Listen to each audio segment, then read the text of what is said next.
চট্টগ্রাম বিশ্ববিদ্যালয়ের 5 পাহাড়ি শিক্ষার্থীকে অপহরণের প্রতিবাদে ও অপহৃতদের দ্রুত মুক্তির দাবিতে রাঙামাটিতে বিক্ষোভ সমাবেশ করেছে বিভিন্ন বিশ্ববিদ্যালয় ও কলেজে অধ্যয়নরত পাহাড়ি শিক্ষার্থীরা।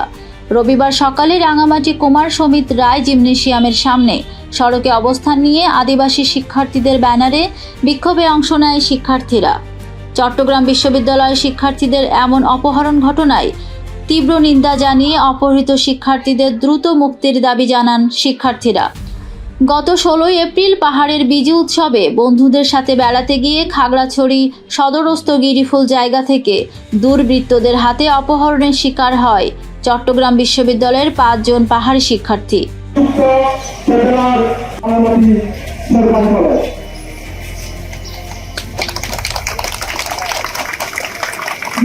বিক্ষোভ সমাবেশ শুরু করতে যাচ্ছি।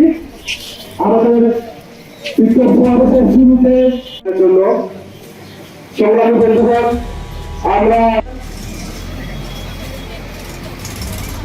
কমিটির উদ্যোগে গৃহীত সিদ্ধান্ত অনুযায়ী গতকালকে দুঃখিত গত